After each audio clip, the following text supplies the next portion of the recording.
ब्रह्मा विष्णु महेश अजर अमर नहीं है। इनका भी आविर्भाव अर्थात जन्म तथा तिरोभाव अर्थात मृत्यु होती है। प्रमाण के लिए देखिए देवी भागवत महापुराण। ब्रह्मा, मैं, विष्णु और शिव, यह तुम्हारी प्रभाव से जन्मवान है। हम तो जन्मवान है, हमारा तो जन्म होता है और मरते हैं, नित्य नहीं है, हम अविनाशी नहीं है। फिर इंद्रादि दूसरे देवता नित्य किस प्रकार हो सकते हैं? कृपया अवश्य सुनिए जगत गुरु तत्वदर्शी संत रामपाल जी महाराज के अमृत वचन। वो इनका सतनाम है। सतनाम ये 2 अक्षर का है। परमात्मा कहा करते मोती मुक्ता दर्शत नाही, ये जग है सब अंदरे, दिखत के तो नैन चश्मे, इनका फेरा मोतिया बंदरे। इनका मोतिया बंद हो रहा था ज्ञान का।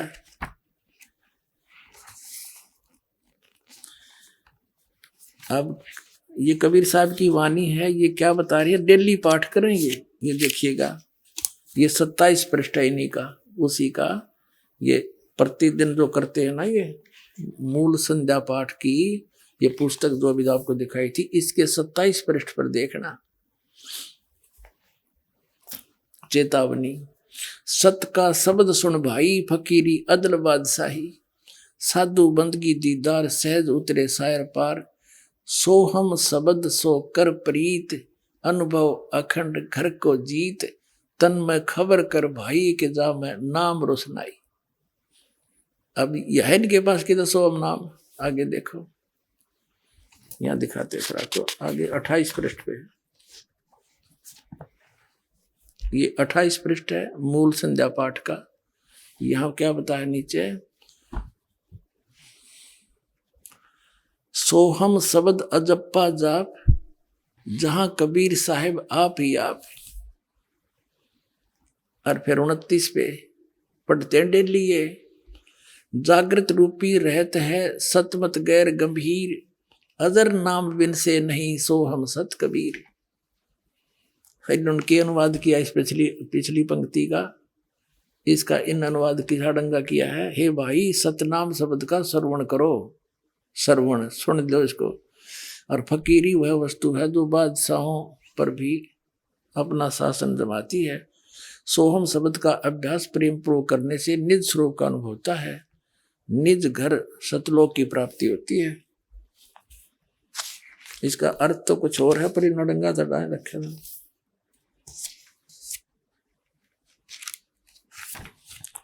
इस अंतिम पंक्ति का इन्होंने 32 पृष्ठ पर अनुवाद कर रखा है। सतपुरुष का नाम अजर है, अमर है, उसका कभी विनाश नहीं होता, कभी क्षय नहीं होता। ये शाश्वत सतगुरु कबीर साहब स्वयं ही हैं, नाम वो खुद ही हैं, सोहम रूप में सदा सर्वता सत्य के रूप में विराजमान। इन रडंगा कर दिया उस अनुवाद का, कख नहीं पता इनको। आगे पता लग गया पुण्यात्मा, तुम्हें जब इस ज्ञान को समझ लोगे, ये आपको सुनाई दिया। अब आपको थोड़ी सी झलक दिखाएंगे। एक 20 मिनट का सत्संग है, क्योंकि प्रत्येक सत्संग में पुण्यात्मा नए नए आते हैं, और ये सब भटकी हुई आत्मा है जो परमात्मा के बच्चे अब ये ठीक ठिकाने आने लग रहे हैं। इनको ये इन्होंने अभी तक विष फांका है, अब अमृत छकाएगा ये दास, अमृत पिलाएगा ये दास परमात्मा के यथार्थ ज्ञान का। आत्मा युगों युगों से भूखी है, एकदम तृप्त हो जाएगी, ऐसा ज्ञान दिखाऊंगा। सुनिए, जब कबीर परमात्मा ने धर्मदास जी से कहा था कि धर्मदास 5500 वर्ष बीत जाएगा कलयुग, तब मैं आऊंगा और सब पंथों का नाश करके मिटा के एक पंथ चलाऊंगा। उसके लिए देखिएगा कबीर सागर। कबीर सागर संपूर्ण 11 भाग खेमराज श्री कृष्णदास प्रकाशन मुंबई के द्वारा प्रकाशित है।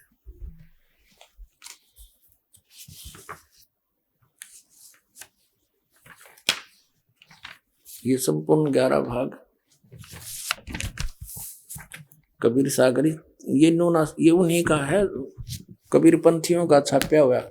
कबीर पंथी भारत पथिक स्वामी युगलानंद विहारी द्वारा पुरस्कृत, और ये मुद्रक है, प्रकाशक। अब इसमें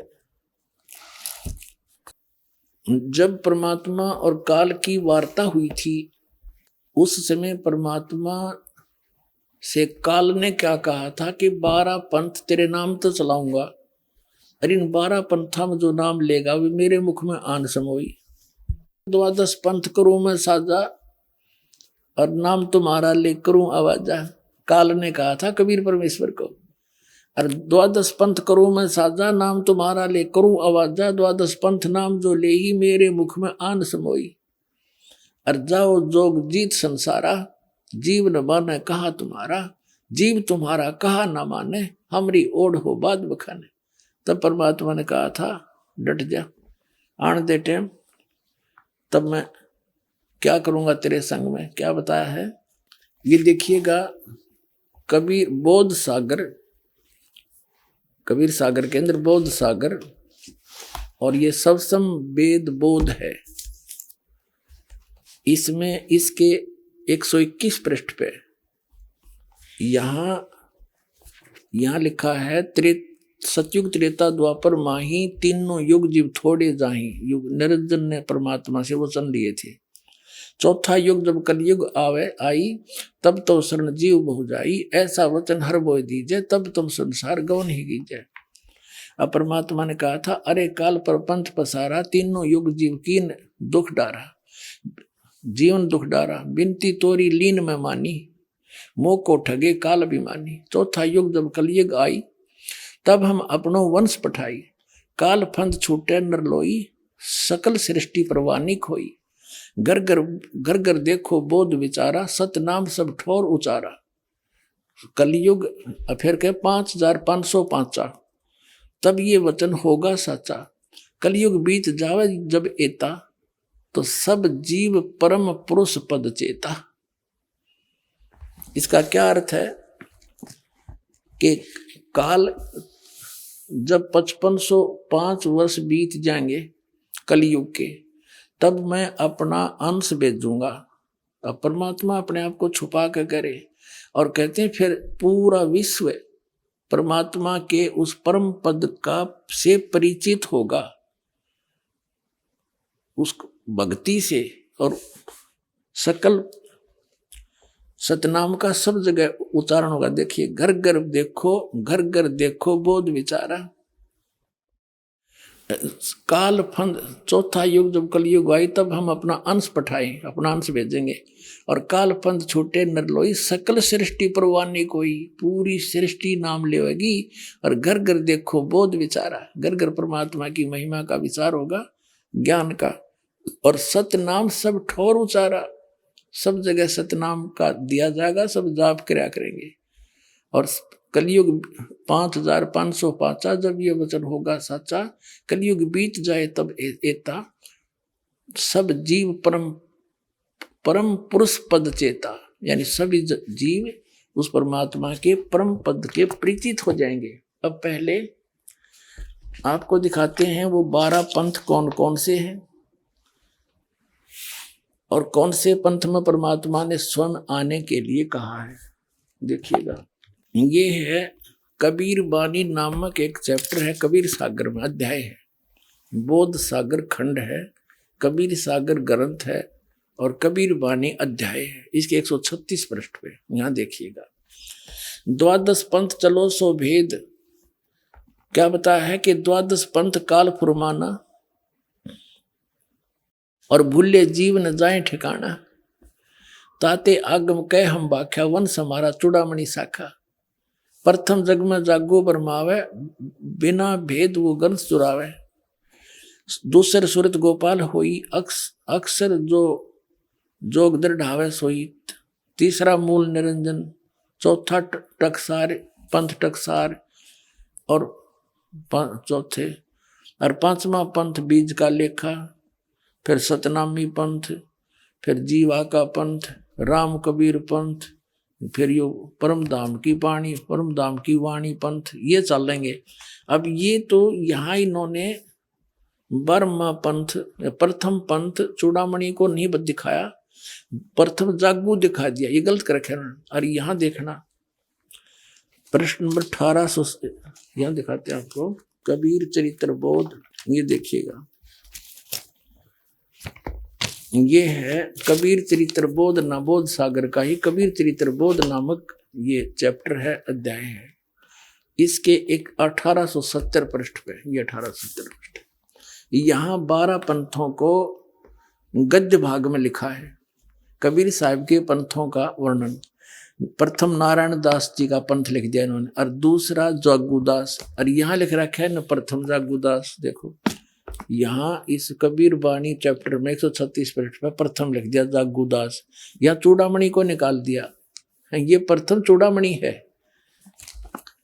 ये अब हम आगे 1870 पृष्ठ पे कबीर चरित्र बोध में कबीर साहब प्रथम नारायण दास जी का पंथ, फिर जागूदास पंथ, तीसरा सूरत गोपाल मूल निरंजन का पंथ, टकसारी पंथ, भगवान दास पंथ, सतनामी पंथ, कमाली पंथ, यू कमाल का पंथ, कमाल वाला, कमाली का नहीं कमाल का, राम कबीर पंथ, प्रेम धाम की वाणी पंथ, और 11वां जीवा पंथ, और 12वां है गरीबदास पंथ। यू 12वां पंथ याद रखो, ये गरीबदास पंथ है, ठीक है। यहाँ क्लियर है गद्य भाग में, और ये है पद्य भाग कबीर वाणी 136 पृष्ठ पे, 136 पृष्ठ। अब यहाँ आगे हम फिर दोबारा, द्वादश पंथ काल फरमाना, भूले जीव न जाओ ठिकाना। इन 12 पंथों में काल का आदेश चलेगा, नाम चलेगा, ज्ञान चलेगा, अर्थात आगम कह हम व्याख्या, इसलिए भविष्य का हमें बता दिया है, आपको बताऊंगा आपको। वंश हमारा चूड़ामणि शाखा, ये प्रथम चूड़ामणि है, इन्होंने गलत लिखा, थोड़ा सा फेर बदल बाद में किया है इन कबीर पंथियों ने। जग में जाग, प्रथम जग में जागो बरमावे, बिन जागो जोगो सूरत गोपाल वही है। टकसारी पंथ, फिर सारा ये सतनामी पंथ, और ये सारा वही है परमधाम की वाणी पंथ। और यहाँ आगे हम ये 10वां वध है परमधाम की वाणी बानी। अब ये 11वां है वास्तव में, अब ये है 12वां।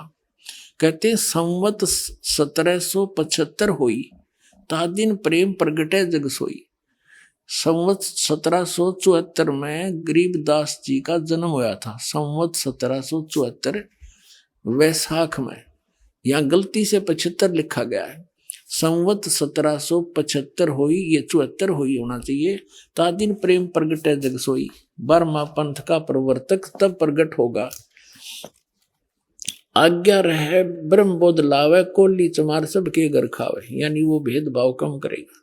साख हमारी ले जीव समझावे, असंग जन्म छोड़ नहीं पावे। 12वें पंथ प्रगट हो वाणी, शब्द हमारे की निर्णय ठानी। 12वें पंथ में, गरीबदास वाले पंथ में, मेरी महिमा की वाणी पुनः प्रगट होगी। पुण्यात्माओं, गरीबदास जी की वाणी में, क्योंकि परमात्मा मिले थे गरीबदास साहिब जी को छुडानी से, 10 वर्ष के बालक थे छुडानी गांव में, वहां से सतलोक लेकर गए थे धर्मदास जी की तरफ, फिर वापस छोड़ा था।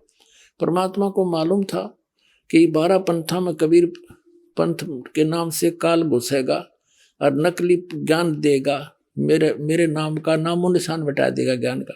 तो अपनी प्यारी आत्मा गरीबदास जी को ले गए, फिर वापस गवाह बना के छोड़ गए। उन्होंने उस वाणी का आंखों देखा हाल लिखा जो दास के पास उपलब्ध है। तो यहाँ क्या बताते हैं कि कबीर साहब ने कहा कि 12वें पंथ प्रगट है वाणी, और शब्द हमारे का निर्णय ठानी। ये 12 अस्थिर घर का मरम ना पावे, ये 12 पंथ हम ही को ध्यावे।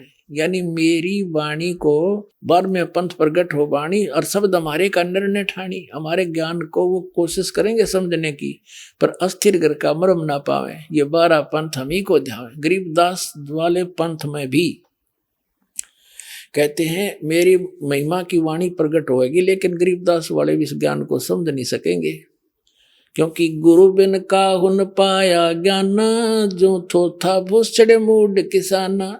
गुरु बिन वेद पढ़े जो प्राणी, समझे न सार रहे अज्ञानी। तो सतगुरु आम दया करी, वो दया करी परमात्मा ने। फिर इस दास को देखियो, आगे देखो इसका निचोड़ कहाँ होता है।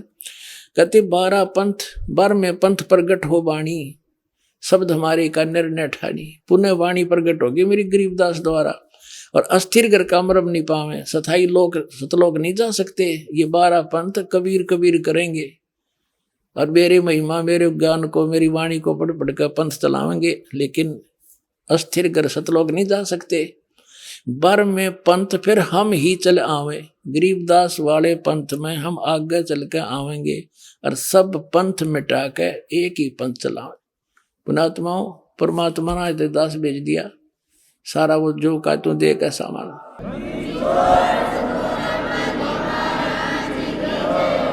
और इस दास का निकास गरीबदास पंथ से है। मेरे पूज्य गुरुदेव जी गरीबदास पंथ से संबंधित थे। उन्होंने मुझे ये सारा ज्ञान दे करके कह दिया था, बेटा मेरे जाने के बाद यहाँ मत आना वापस, यहाँ कुछ नहीं है छुड़ानी में, ये सारे अभिमानी जीव हैं, तेरे को लेना था हमने आगे, या जोत के जोत जगानी थी, बस इतना ही काम था यहाँ तो। पुणात्मा उसके बाद दास वहाँ जाख्या भी नहीं छुड़ानी में, जो माल थी परमात्मा सदगुरु हमें दे गए। और कहते 12 पंथ गरीबदास पंथ तक भी पार नहीं होंगे असंग जन्म तक, यदि इस मार्ग को ग्रहण नहीं करेंगे। और फिर परमात्मा क्या कहते हैं आगे देखो, प्रथम चरण कलयुग निर्याना तब मगर मांडो मैदाना। कलयुग का प्रथम चरण वो होगा जब कबीर साहब मगर से सह शरीर जाएंगे। कहते मैं सह शरीर जाऊंगा, मगर मैं एक लीला करूंगा, वो प्रथम चरण होगा। कलयुग को परमात्मा कबीर जी ने 3 चरणों में बांटा है। प्रथम चरण जब स्वयं आए थे, अब बिचली पीढ़ी जो अब चल रही है, और अंतिम लास्ट वाले कर्तगनी हो जाएंगे कलयुग के जीव, वो भक्ति नहीं करेंगे, मांसाहारी बकवादी हो जाएंगे। अब ये क्रीम टाइम है, प्राइम टाइम, जिनको अब मनुष्य जीवन मिलेगा, जो पुण्यात्मा है फटाफट परमात्मा भेजेगा उनको और ज्ञान ग्रहण करेंगे। आपके घर ऐसी पुण्यात्मा आएंगे बेटा और बेटी, आते भगवान की भक्ति पर लग जाएंगे, उनके आप पर कर्म बन जाएंगे, उनको कोई दुख नहीं आवे, टेंशन खत्म हो जाएगी सारी। ऐसी पुण्यात्मा आपके घर पे आऊंगी। कबीर साहब कहते हैं, जो भक्ति बीज होवे जो हंसा, जो मेरी शरण में आ गया और तारू तास के 71 वंशा, उसके 101 पीढ़ी पार कर दूंगा। 42 की तो बात छोड़ो।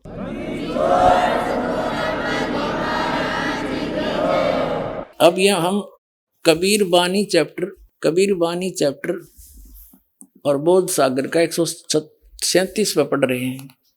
प्रथम चरण कलयुग निर्याना तब मगर मांडो मैदाना।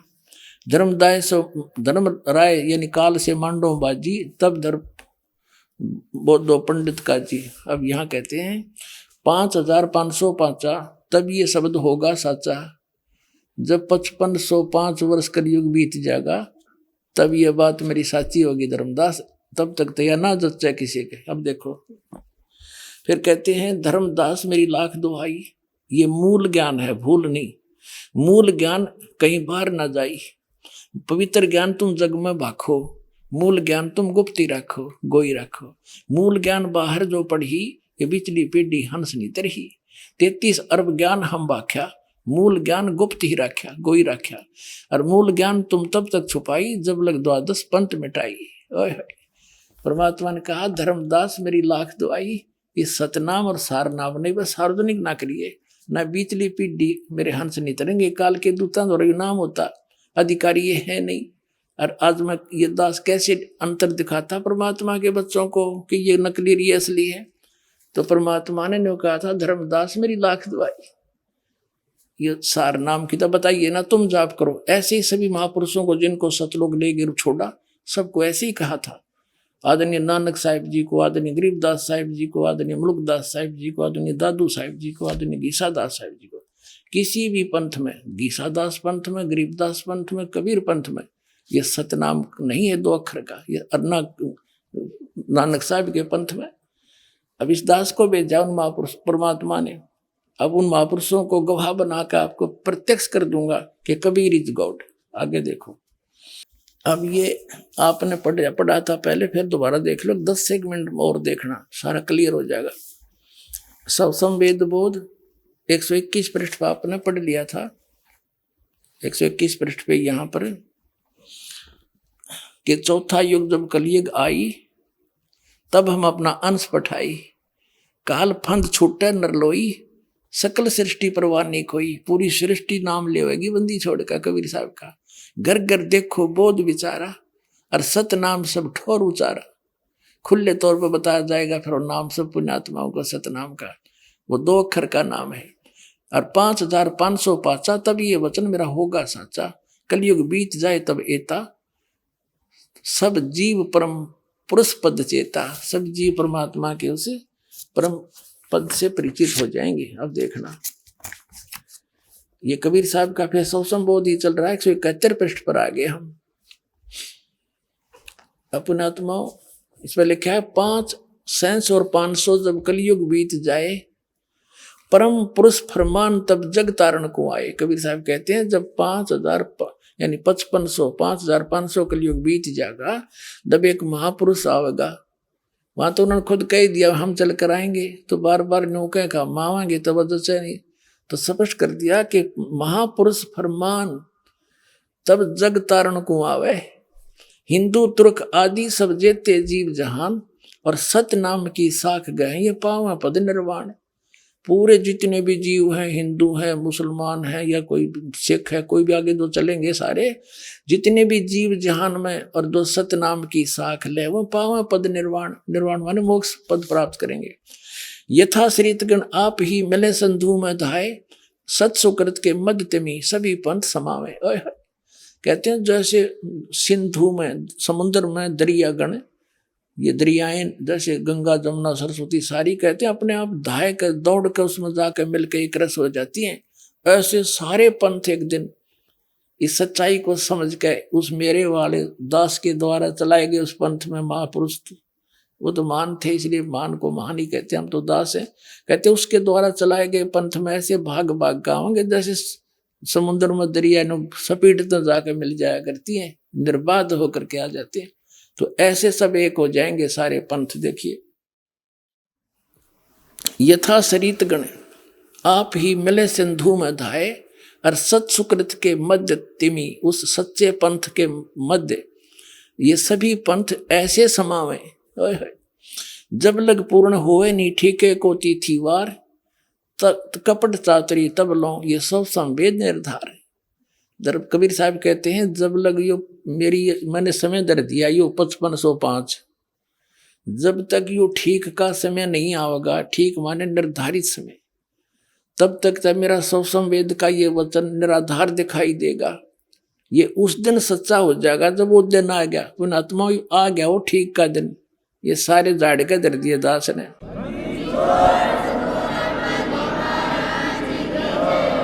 और यह कहते हैं कब जब लग पूर्ण होए नहीं ठीके को तिथिवार, ठीक का यानी वो निर्धारित समय का, तब तक कपट चातरी तब लो, तब तक ये लोग कपट और छल कपट कर रहे हैं बेचारे। और मेरा सब संवेद निर्धार, ये सब संवेद में जो ज्ञान लिखा जा रहा है तेरे द्वारा मैं बोल रहा हूँ, ये तब तक तो निराधार दिखाई देंगे। मेरे वचन वैसे कह रखा है, अब कब आओगा वो दिन। और एक अनेक हो गए, एक से अनेक बना दिए, काल ने नर नर पंथ बना दिए, मजहब बना दिए। कहते पुनः अनेक हो एक, वो सारे फिर एक हो जाएंगे दोबारा। और हंस चले सतलोक सब सतनाम की टेक, सतनाम के सारे सारे जो सतलोक हंस सतलोक जाएंगे। और घर घर बोध विचार हो दुर्मति दूर बहाए, और कलयुग में सब एक हो सोई बर्तन सहज सुभावे। ओए होए, कहते हैं सब तो सतनाम लेंगे और कलयुग में सब नर नारी शुद्ध हो जाएंगे, ये बुराई छूट जाएगी। जहर दिखाई देगा, यूं रिश्वत लेते हैं और मंत्रियां तो इनके ये घोटाले सामने आ रहे हैं, ये जहर खा रहे हैं परमात्मा बिना ज्ञान के बालकों की तरह। जहर दिखाई देगा अपने और केवल एक सतलोक दिखाई देगा। और आपका कोई भी काम होगा, भगवान को किस लिए ढूंढते हैं, किस लिए उसकी शरण ग्रहण करते हैं, कि सब दुख दूर किया करता है, सब आवश्यकताएं पूर्ति करता है। और ऐसे कर देगा आप समझ भी नहीं सकोगे। तो फिर हमने क्या आवश्यकता है फिर बकवाद करने की, और फिर विष दिखाई देगा। तो कहते हैं घर घर बोध विचार हो और दुर्मति दूर बहाए, सबकी दुर्मति दूर हो जाएगी इस ज्ञान से। और कलयुग में एक हवे होकर हवे, और सोई बरते सहज सुभाए, सब प्यार तरह करेंगे। और कहा उगर का सूदर हो, हर सब की भववीर, सो समान समदृष्टि है वो समृद्ध सत कबीर। कहते हैं कि तो डाकू ठग लुटेरे चोर और ये रिश्वतखोर, और क्या फिर शूद्र जो छोटी जाति या नीची, कहते सब एक हो गए, भवभीर सब एक हो जाएंगे। और वो जो पंथ का प्रवर्तक होगा, देखिए सो समान समदृष्टि, वो सब पर को समान दृष्टि से देखेगा। वो है समर्थ सत कबीर। बोलो सतगुरुदेव।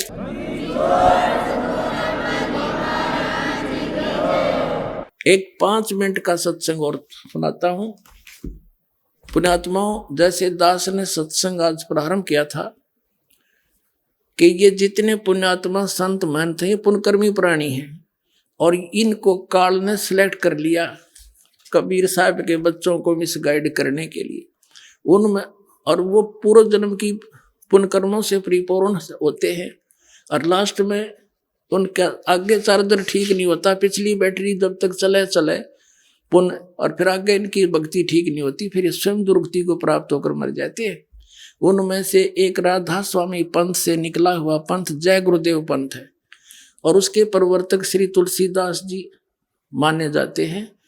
और वो एक बहुत पुण्यकर्मी प्राणी थे, काल के फंस गए और उन्होंने सन 1971 में इस दास के बारे में आकाशवाणी की थी कि वो एक महापुरुष आवेगा। देखो थोड़ी सी पढ़ेंगे जब अच्छा लगेगा। एक है ये जय गुरुदेव की वाणी, पुस्तक भाग 2 और ये है श्री वो तुलसीदास जी, जय बाबा जय गुरुदेव जी महाराज, परम संत तुलसीदास जी महाराज। हर इसके चेले कहें विश्व को शांति नहीं से मिलेगी, मिल गई शांति, दूना बिगड़ गया काम। अब ये है जय गुरुदेव की अमरवाणी, शाकाहारी सदाचारी बाल संघ से संकलित, प्रकाशक दिव्या शर्मा, 88 साकेत कॉलोनी, मथुरा उत्तर प्रदेश।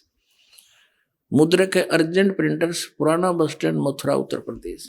इन्होंने पहले इसको इसके 59 पृष्ठ पर चलते हैं। ये है इसका 59 पृष्ठ। इसने 28 अगस्त 1971 में एक आकाशवाणी करी तुलसीदास जी ने, जय गुरुदेव पंथ के प्रवर्तक ने। महापुरुष का जन्म भारतवर्ष के एक छोटे से गांव में, महापुरुष का जन्म भारतवर्ष के एक छोटे से गांव में हो चुका है 1971 को। और वह व्यक्ति मानव इतिहास का सबसे महत्वपूर्ण व्यक्ति बनेगा। उसे जनता का इतना बड़ा समर्थन प्राप्त होगा कि आज तक किसी को नहीं मिला है। वह महापुरुष नए सिरे से विधान को बनाएगा और वह विश्व के संपूर्ण देशों पर लागू होगा। उसका एक झंडा होगा, उसकी एक भाषा होगी।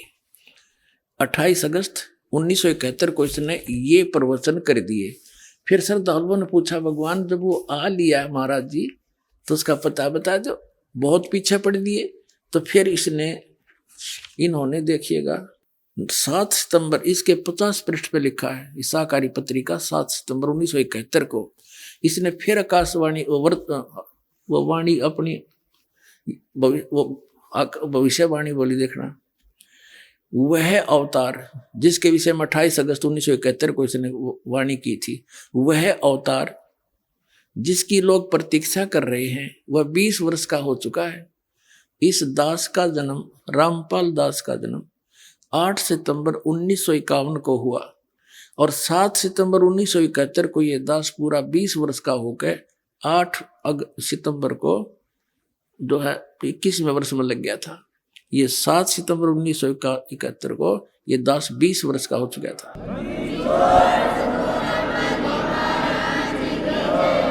वह अवतार जिसकी लोग प्रतीक्षा कर रहे हैं 20 वर्ष का हो चुका है और है, यदि उसका पता बता दूं लोग पीछे पड़ जाएंगे। अभी ऊपर से आदेश बताने के लिए नहीं हो रहा है, मैं समय का इंतजार कर रहा हूं और सभी महात्माओं ने समय का इंतजार किया है। समय आते ही सबको सब कुछ मालूम हो जाएगा। अब पुण्यात्माओं, सन 2011 में दास ने सत्संग करके इनके साथ, अब ये आध्यात्मिक ज्ञान चर्चा के माध्यम से भी साधना चलन वालों ने ये सतर्क कर दिया था कि ये पुण्यकर्मी प्राणी सन 1971 में इसकी दिव्य दृष्टि काम कर रही थी, क्योंकि इसकी बैटरी चार्ज थी पिछले पुण्यकर्मों से। आगे ये 500 नाम काल के जाप करे था, वो कोई भक्ति थी नहीं। तो 2011 में दास ने ये कहा कि यदि आज इसकी दिव्य दृष्टि काम कर रही है तो ये बता दे वो कौन है।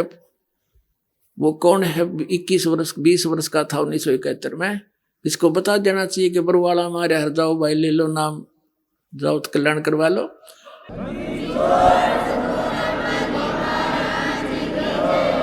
लेकिन उस समय यू फ्यूज हो लिया था, इसकी बैटरी डिस्चार्ज हो चुकी थी, भक्ति खत्म हो गई थी, और गल के मेरे हाथ पैर इसके जिंदा लाश लिए फिर रहे थे इनको। और जब इसने इसका जू नहीं रहेंगी तो 2-3 महीना बाद से इसकी टिकट काट दी परमात्मा ने। या तो इसके लिए सुअवसर दिया था दाता ने कि अपने भार मुक्त हो जाता, और परमात्मा के बच्चे आसानी से आगे इसके कहते ही सारे मान जाते। वे चलो पहले से कहा करते थे, अरे आगे एकदम सारे समझ जाते। लेकिन इसने उस बात पर असर नहीं किया, इसलिए यो कुछ ही दिनों के बाद परमात्मा ने काल ले गया, इसने उठा कर छोड़ दिया दाता ने। ना 116 वर्ष जिया यो, इसलिए रखा हुआ था कि इस युग कह दे एक बार अपने मुख से, जाओ भाई वो आ रहा है जिसके बारे में 1971 में कहा था। तो ये भी क्रेडिट यो नहीं ले सका। तो पुण्यात्माओं, इन एक नॉस्ट्रेडमस की आप भविष्यवाणी पढ़कर देखना इस दास के लिए। इस कहते हैं इस काल के लोक में कबीर साहब कहते हैं, हमने अपनी महिमा आप पे बखानी, हमारे बारे में कोई दूसरा बतानिया नहीं कोई भी। आप पे आरती, आप पे साजे, आप पे किंगर, आप पे बाजे, आप पे काल ताल झांझन कारा, आप नचाप देखनार, कह कबीर ऐसी आरती गाऊं, आपा मध्य आप पे समाऊं। तो हमने आप पे बतानी पड़े ये सारी कहानी, वह कौन हूं मैं, कौन हूं, कहाँ है, कैसे लाभ होगा। अब जैसे इन भविष्य वक्ताओं का तो काम इतना है, जैसे कोई खगोल भगोल का ज्ञाता और ये बता दे कि अभी परसों 6:35 पर सूर्य उदय होगा, और वो ना बताते तो भी होना था, क्योंकि तो परमात्मा का विधान है। तो इन्होंने बता दिया, अच्छी बात है कि वो ऐसे ऐसे है ना। तो परमात्मा ने तो पहले कह रखा कि जब सन 1398 भगवान आए थे, 600 वर्ष 120 वर्ष रहे थे, 1518 में गए थे। उसी समय कह दिया था कि ऐसे ऐसे होगा, उसका वचन था, जिसके वचन से सब ब्रह्मांड घूम रहे। उन्हीं के वचन से आज पूरे विश्व में ये शांति फैलेगी, सारा संसार भगवान की भक्ति करेगा, घर घर में शांति होगी, और सबके काम इतने सुख होंगे आप सोच भी नहीं सकते। तो उस परमात्मा का विधान था, ये ना बताते तो भी यो दिन तय आना ही था। बोलो सतगुरुदेव।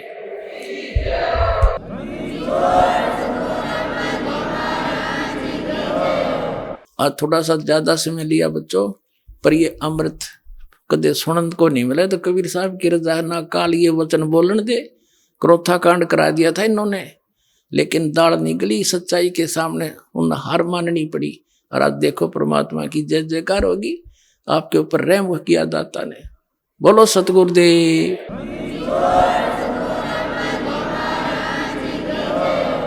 परम पिता परमात्मा पूर्ण ब्रह्म सारी सृष्टि के रचनहार कुल मालिक कबीर परमेश्वर जी की असीम रजा से आप सभी पुण्यात्माएं सत्संग सुनने के लिए उपस्थित हुए।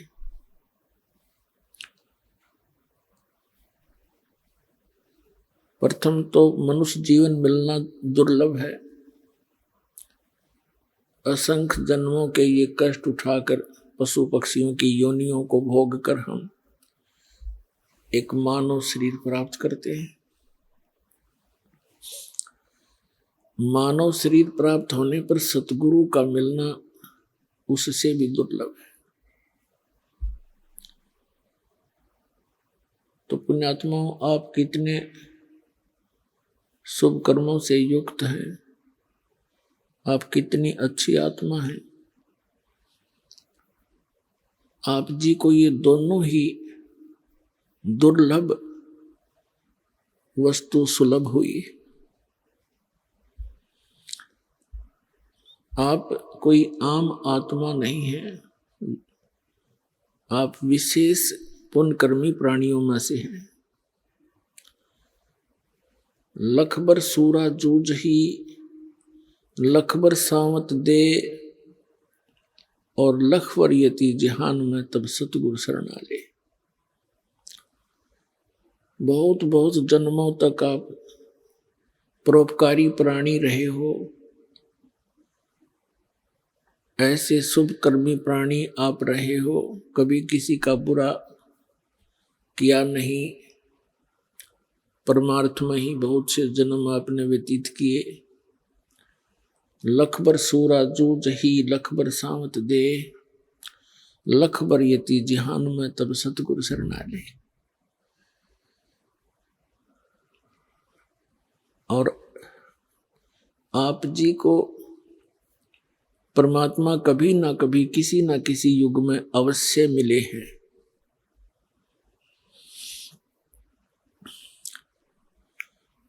और जब परमात्मा मिलते हैं वो अपनी प्यारी आत्माओं को भक्ति से जोड़ देते हैं। जैसे 600 वर्ष पहले वो परमेश्वर परम अक्षर ब्रह्म सत्य पुरुष, जिसे संत भाषा में परम पुरुष भी कहते हैं, सत्य पुरुष भी कहते हैं, उनका वास्तविक नाम है कबीर साहब, कबीर देव, कबीर परमेश्वर। अमर पुरुष, परम अक्षर पुरुष, सत्य पुरुष, ये उनके उपमा के नाम हैं। सत्य पुरुष माने अविनाशी भगवान, परम पुरुष माने श्रेष्ठ पुरुष, उत्तम पुरुष, और परम अक्षर ब्रह्म, परम अक्षर पुरुष यानी सबसे श्रेष्ठ, सबसे वास्तव में अविनाशी परमात्मा। तो यहाँ वो परमात्मा 600 वर्ष पहले भारत की वर्ष की इस पवित्र भूमि पर, वैसे तो परमात्मा के लिए कोई बाधा नहीं है, कोई सीमा नहीं है, क्योंकि परमात्मा कहते हैं बलख और विलायत तक हम ही धारे भेख। बलख बुखारे में भी हम गए, विलायत में यानी इंग्लैंड के अंदर भी, कहते यहाँ वहाँ पूरी पृथ्वी पर हम अपने बच्चों को संभालने के लिए जाते हैं। तो इस प्रकार इस भारत की उस पवित्र भूमि पर परमात्मा ने अपने पवित्र चरण रखे, सतलोक से आकर एक कमल के फूल पर विराजमान हुए, एक शिशु रूप धारण करके। फिर उनको नीरूनी मां नाम के एक दंपत्ति जुलाहा उठा ले गए। जुलाहे के घर उनकी परवरिश की लीला होने के कारण और बड़ा होकर के परमात्मा जुलाहे का कार्य करते थे, इसलिए वो धानक जुलाहा, कबीर जुलाहा नाम से प्रसिद्ध हुए। लेकिन वो परमात्मा है। फिर छोटी आयु में ही वो जो उद्देश्य लेकर आते हैं वो अपना कार्य शुरू कर देते हैं। उनका जन्म नहीं हुआ, कबीर जी सहशरीर आए थे, सहशरीर चले गए थे। तो पुण्यात्माओं, आप कभी ना कभी उस परमेश्वर की शरण में रहे हो, इस युग में भी रहे हो। जो शीघ्र आ रहे हैं ये इस युग के ही संबंधित प्राणी हैं, क्योंकि एक ही घर में, एक ही परिवार में 5 सदस्य हैं। 2 दीक्षित हो जाते हैं, 3 विरोध करते रहते हैं। तो जो परमात्मा के पिछले संस्कारी हंस हैं वो तुरंत आ जाते हैं, और शेष विरोध कर रहे होते हैं वो भी कुछ दिनों में। परमात्मा दयालु हैं।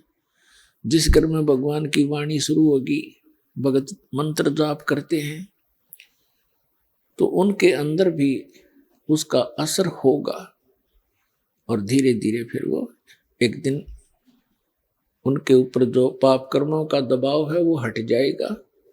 उनकी आत्मा में फिर कुछ चेतना आएगी, तो वो भी दीक्षित हो जाएंगे। वो थोड़ा देर से आएंगे, आना पड़ेगा। अब इसका कारण क्या है कि जैसे कोयल क्या करती है, कोयल मादा पक्षी जो है अपना अलग घोंसला बनाकर अंडे उत्पन्न नहीं करती, क्योंकि उसके अंडों को काग खा जाते, छोड़ते नहीं। वो थोड़ी सी बुद्धिमता से काम लेती है। किसी मादा कौवी ने अंडे दे रखे हो घोंसले में, तो मादा कोयल भी जब वो कौवी कहीं चुग्गा चरने के लिए, अपना आहार के लिए बाहर गई होती है, पीछे से उसके घोंसले में अपने अंडे उत्पन्न कर देती है। जब वो कौवी वापस आती है तो देखती है कि 2 अंडे थे, 4 कैसे हो गए। वो ये पहचान नहीं पाती कि मेरा अंडा कौन सा है, इसलिए वो चारों को ही सेवन करती है, चारों को ही परवरिश देती है।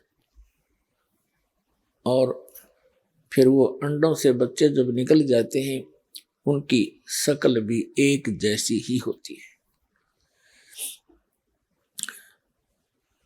और कौवी का उन चारों के अंदर वैसा ही मोह बना रहता है। मादा कोयल दूर से बैठकर देखती रहती है। जब वो बच्चे उड़ने योग्य हो जाते हैं, कुछ दूर तक उड़कर वापस घोंसले में आते हैं। थोड़ी सी दूरी पर वृक्ष पर बैठकर कोयल वहां अपनी बोली बोलती है, कुहू कुहू की आवाज लगाती है। जो कोयल वाले बच्चे होते हैं वो अपनी माँ की वाणी को सुनकर, आवाज को सुनकर ऐसे चौकन्ने होते हैं। और कौवे वाले वो वैसे ही अपना मस्त रहते हैं, उनका उसकी वाणी का कोई असर नहीं होता। और कोयल बोलती है तो वो कोयल वाले बच्चे उड़कर उस आवाज को पहचान कर, आकर्षित होकर उस आवाज की तरफ चल पड़ते हैं। वो कोयल भी उड़कर चल पड़ती है और कुहू कुहू करती जाती है। वो बच्चे भी उस आवाज के साथ साथ वो बहुत दूर निकाल ले जाती है। कभी कुछ देर तक उनका पीछा करती है कि मेरे बच्चे गए। जब वो बहुत दूर चले जाते हैं तो सोचती है कहीं दूसरों को कोई हानि ना पहुंच जाए, वो वापस आ जाती है, उनका पीछा छोड़ देती है। तो पुण्यात्माओं, परमात्मा की ये वाणी, कोयल वाली वाणी समझो, अमृत वाणी, आप जी ने टीवी के माध्यम से सुनी हो या किसी पुस्तक का अध्ययन करके ग्रहण की हो, आप वो पुण्यात्मा है, परमात्मा के बच्चे हो। और परमेश्वर ने अपनी वाणी बोलकर आपको आकर्षित कर लिया और आपको शरण में ले लिया, क्योंकि आप उसके बच्चे हो। और जो आ नहीं रहे हैं वो कभी भी परमात्मा के चरणों में लगे नहीं, और जो आ जाएंगे वो जो और आ जाएंगे घर के सदस्य, तो वो भी परमात्मा के बच्चे कभी ना कभी उसकी शरण में रहे।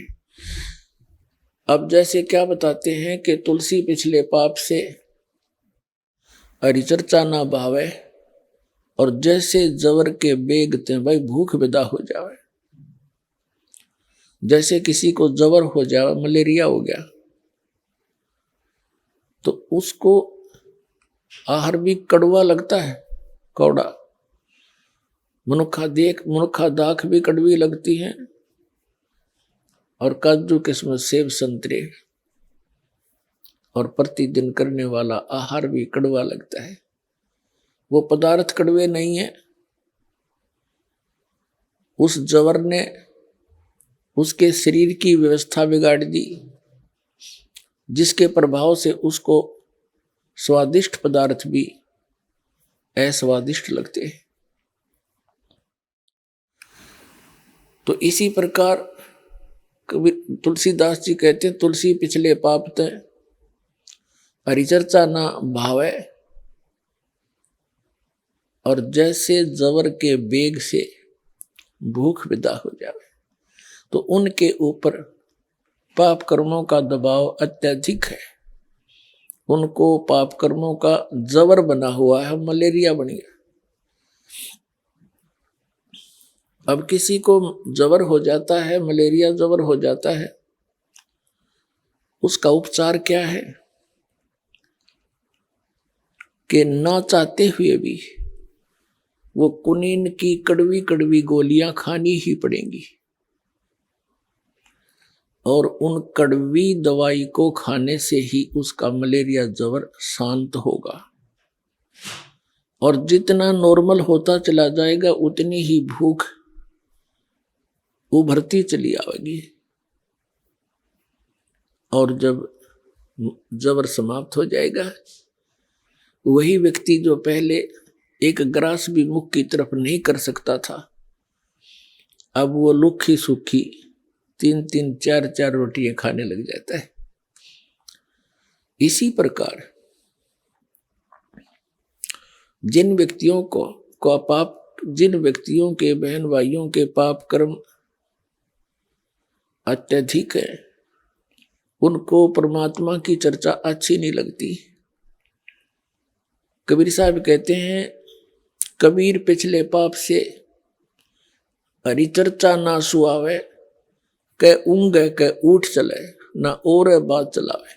कहते हैं जिनके पाप कर्म ज्यादा हैं, जिसके कारण उनकी आत्मा पर अंतःकरण में एक ऐसी व्यवस्था बन गई, उनको परमात्मा की जो अमृत कथा वो भी अच्छी नहीं लगती, वो भी नहीं सुहाती। तो उसका इलाज क्या है?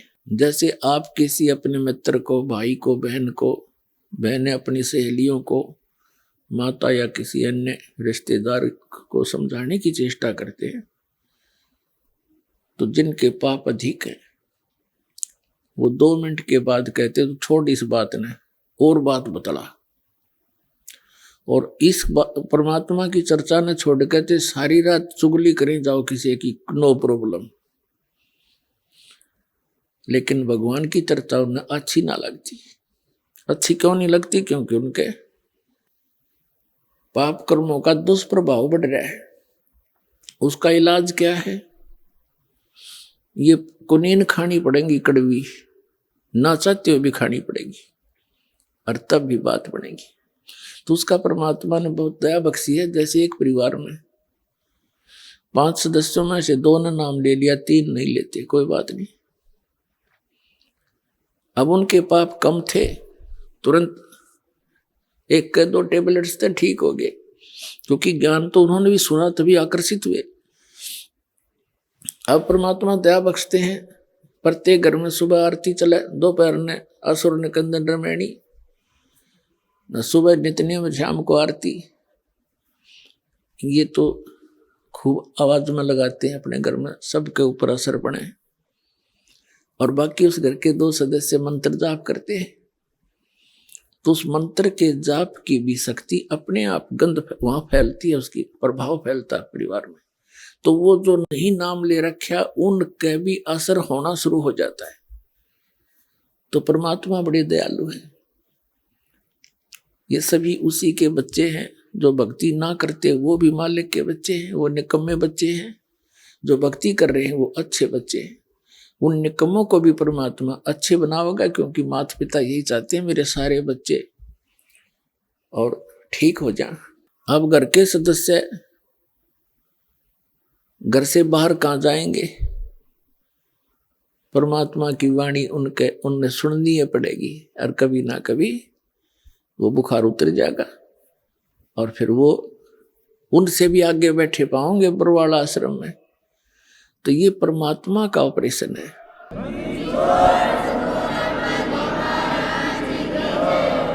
आइए अब हम उन श्रद्धालुओं के अनुभव जानते हैं जो जगत गुरु तत्वदर्शी संत रामपाल जी महाराज जी से दीक्षा प्राप्त कर चुके हैं तथा उनके द्वारा बताए गए भक्ति मार्ग पर चल रहे हैं। नमस्कार सर। नमस्ते सर जी। सर आपका क्या नाम है? अजीत सिंह नाम है सर जी मेरा। सर आप कहाँ से आए हैं? सर यूपी लखनऊ से बिलोंग करता हूँ। सर आप क्या काम करते हैं? सर प्रॉपर्टी डीलिंग का काम करता हूँ। सर संत रामपाल जी महाराज जी से नाम दीक्षा लेने से पहले आप क्या भक्ति साधना करते थे?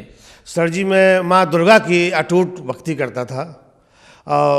ऐसा नहीं, बहुत अटूट भक्ति करता था। मुझे लखनऊ में निवास देने वाली माँ दुर्गा ही है, और सब कुछ दुर्गा ही का मेरा हुआ यहाँ बसाया हुआ घर है, और सब कुछ बिन मांगे दुर्गा ने मुझे दिया। मेरी 2 संतान भी दुर्गा जी ने की आशीर्वाद से प्राप्त हुई हैं, और ऐसी प्राप्त हुई कि मैंने अभी तक कभी बच्चों को कभी टेटनेस का इंजेक्शन भी नहीं लगवाया है, और जो कुछ होता था सब दुर्गा के आशीर्वाद से ही होता था।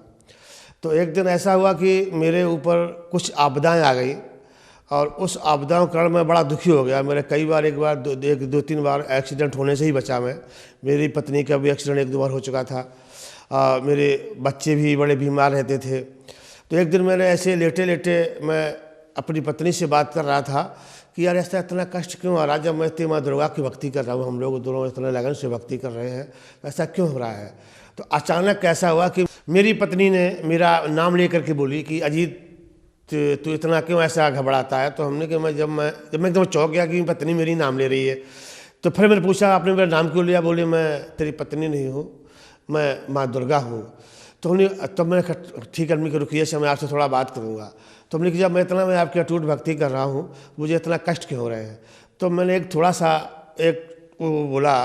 तो हमने कि घर के बिछड़े बन गए हैं, बनों में लग गई आग, बन बेचारा क्या कर जब करवल लागी आग।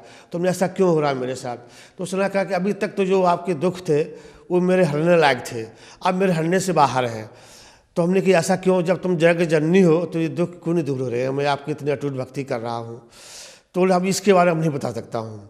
तो उसने हमसे कहा कि एक दिन याद करिए जब मैं एक बार आलमबाग में रहता था, शुरुआत में जब आया था, तो हमने ऐसी मेरी वार्तालाप हुई थी दुर्गा से। तो हमने कहा था ऐसा क्यों हो रहा, मुझे ऐसे दिन हमें चलते रहेंगे। बोले एक दिन ऐसा समय आएगा तेरे कभी आपके दुख कभी आपको छू नहीं सकेंगे, एक ऐसा दिन समय आएगा वो। तो ऐसे ही मैं रात में लेटा हुआ था एक दिन, तो सारे कष्टों के निवारण हम 2 जने पहले परेशान थे। तो ऐसे लेटे एक दिन 2 बजे रात में करीब माँ दुर्गा ने मुझे साक्षात दर्शन दिए। तो हमने उस पर पूछा हमने ऐसा क्यों कष्ट हो रहा। तो बोले अब तेरा समय नज़दीक आ गया है, सारे कष्टों से निवारण मिलेगा आपको। तो हमने ठीक है। फिर दुर्गा चली गई। तो फिर मैंने भी पत्नी से कहा यार ऐसा क्या हो रहा है अपने साथ। तो उन्होंने कहा कि चलो देखते हैं। जब तो एक दिन सुबह मैं एक तांत्रिक के पास गया, तो उसने मुझे एक पर्चा दिया। बोले पर्चा पढ़िए ये। तो पर्चा मैंने फिर घर लेके आया, पढ़ा उसको, फिर कुछ समझ में नहीं आया। फिर मैं एक दूसरे तांत्रिक के पास चला गया। उसने कहा कि अब ये तुम्हारी आपदाएँ हैं, पुराने जन्म के कर्म हैं, ये ठीक नहीं होंगे। फिर मैं चला आया, मैं परेशान रहा। फिर उसी रात में 2 बजे रात में माँ दुर्गा फिर मेरे साक्षात दर्शन हुए। उसने बोला कि अब जहाँ तू पर्चा लाया उसी के पास फिर तू सुबह जा, वो तुझे सही राह बताएगा। फिर मैं सुबह गया, बच्चों को स्कूल छोड़ा, फिर मैं पत्नी को मैंने लेकर गया उसके पास। उसने कहा अब तुम ये है पर्चा पढ़ा है, अब चलिए मैं आपको संत रामपाल जी से गुरुदीक्षा दिलाता हूँ। जैसे उसी दिन फिर हमने संत रामपाल जी से गुरुदीक्षा ली डिस्ट्रिक्ट बाराबंकी में। गुरुदीक्षा लेकर के आकर के जब मैं घर पे आया तो माँ दुर्गा की मूर्तियाँ हटा रहा था मैं उस समय। तो दोनों पत्नी में रो रहा था। तो उसी समय फिर दुर्गा प्रकट हो गई मेरे सामने। तो हमने कि मैं आपको नहीं छोड़ सकता हूँ, सब कुछ छोड़ सकता हूँ। तो बोले ऐसा कुछ नहीं है, आज के बाद तू भूल जा कि हमारी आपकी कभी मुलाकात हुई थी। आज से हम आपके साथ थे और साथ हैं, साथ रहेंगे। कि जिस विधि विधान से रहता था उस विधि विधान से नहीं रहूँगी मैं। अब मेरे ऊपर कोई शक्ति है जिससे तू गुरुदीक्षा ले रखी है तुझने।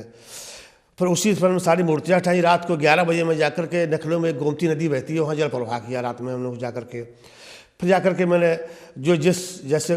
जो बाराबंकी में नामदान पर जो दीक्षा दिलाई गई थी, तो उन्होंने कहा था ऐसे से करना, वो मैं कर रहा था। मैं जो जलाया वैसे जो जलाते ही 2 मिनट बाद मेरे घर में पूरा प्रकाश सा फैल गया।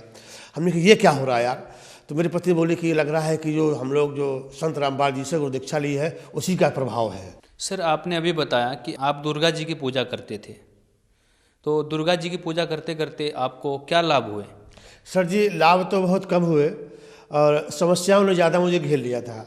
उस समय मेरे आँखों का रोशनी भी कम हो गई और चश्मा भी लग गया। फिर 2-3-4 महीने बाद मेरी लड़की के दोनों किडनियों में 40 एम का स्टोन हो गया। एक पित्त की थैली में इतनी बड़ी पथरी भी हो गई। और उसी समय कि मेरी पत्नी की भी अंगुलियों में छोटे छोटे छाले पड़ गए। और फिर मेरा बेटा भी मेरा है 15 वर्ष का, तो उसके भी कभी कभी नहाते समय पेट में दर्द होने लगता था। और नहाते नहाते कहीं लैट्रिन में बैठा है, लैट्रिन में करते करते वो लैट्रिन में उसके पेट में दर्द होने लगा था। कई जगह उसको चेकअप कराया, कुछ का लाभ नहीं होता था, कुछ निकलते नहीं था। सर संत रामपाल जी महाराज जी से नाम दीक्षा लेने के बाद आपको क्या लाभ प्राप्त हुए। सर जी संत रामपाल जी से मुझे गुरुदीक्षा लेने से बहुत अनेक लाभ हुए। सबसे पहला लाभ तो एक मेरा यह हुआ कि मेरी नाम दीक्षा के 3 महीने बाद मेरी आँखों की रोशनी वापस आ गई। जो मैंने 20 साल चश्मा लगा रखा था, धीरे धीरे जब मैं एक दिन में भिंड में था, रात को 2 बजे मेरी बेटी के पेट में दर्द हुआ। दर्द हुआ तो वो स्टोन था, स्टोन की वजह से दर्द हो रहा था। जब मैं लौट के आया तो मेरी बेटी एक बार संडे का दिन था, तो उसने कहा डैडी जब आपकी गुरु दीक्षा लेने से पहले आपकी आंखों में चश्मा लगा हुआ था, और जब आपकी आंखों की रोशनी आपके जगत गुरु संत रामपाल जी रोशनी ला सकते हो तो मेरे पेट की स्टोन भी गायब कर सकते हैं, तो वो आप गुरु दीक्षा दिला लाइए। तो मैं तुरंत ही उसको मैंने गाड़ी में उठाया और बाराबंकी ले गया, उसको गुरु दीक्षा दिलाई। गुरु दीक्षा दिलाने के 3 महीने बाद मैंने दोबारा अल्ट्रासाउंड उसका कराया तो उसके एक भी स्टोन नहीं था और पित्त की थैली की गांठ भी गायब हो गई। फिर ऐसे ऐसे मेरा बेटा भी था 15 वर्ष का, तो वैसे ही उसको भी कष्ट था कि पेट में दर्द होता था उसको, जब होता था कई बार उसको चेकअप कराया था मैंने तो कुछ निकला ही नहीं। तो उसने भी ऐसे यही प्रश्न हमसे किया डैडी कि हमको भी गुरु दीक्षा दिला लाइए।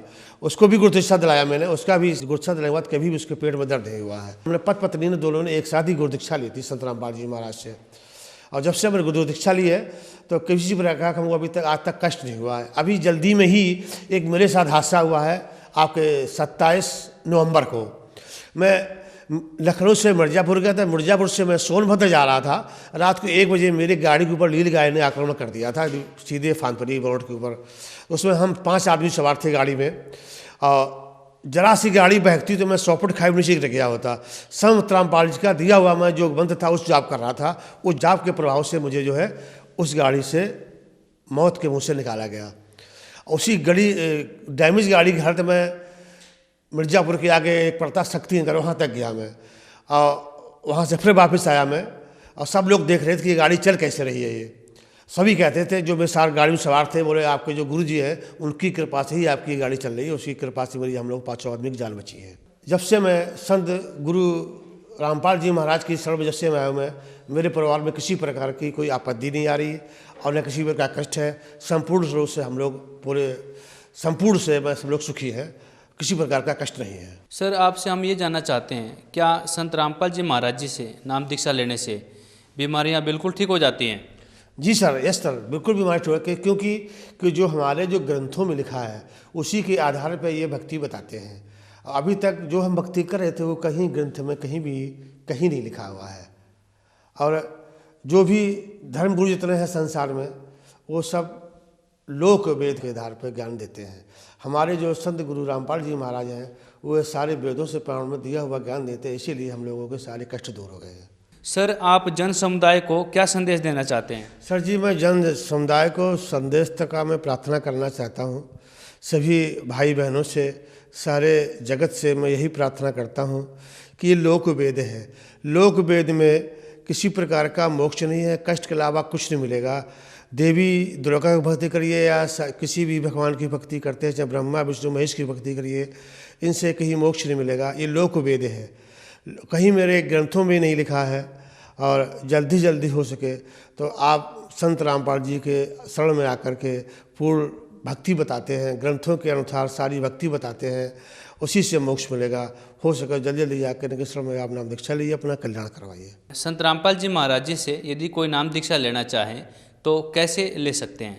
सर, संत रामपाल जी से दीक्षा लेने के लिए आज जो है कई चरणों पर उनका सत्संग चल रहा है। सत्संग चलते समय एक नीचे पट्टी चलती है, उस पर सतलोक आश्रम का नंबर आते हैं, और उस नंबरों से आप कांटेक्ट करिए या मैसेज करिए, और वहाँ से आपको जो नज़दीकी केंद्र होगा वहाँ से आपको नंबर मिल जाएगा। उस नंबर में जाकर के संत रामपाल जी से अपनी गुरु दीक्षा लीजिए और कल्याण करवाइए। धन्यवाद सर। सत साहब।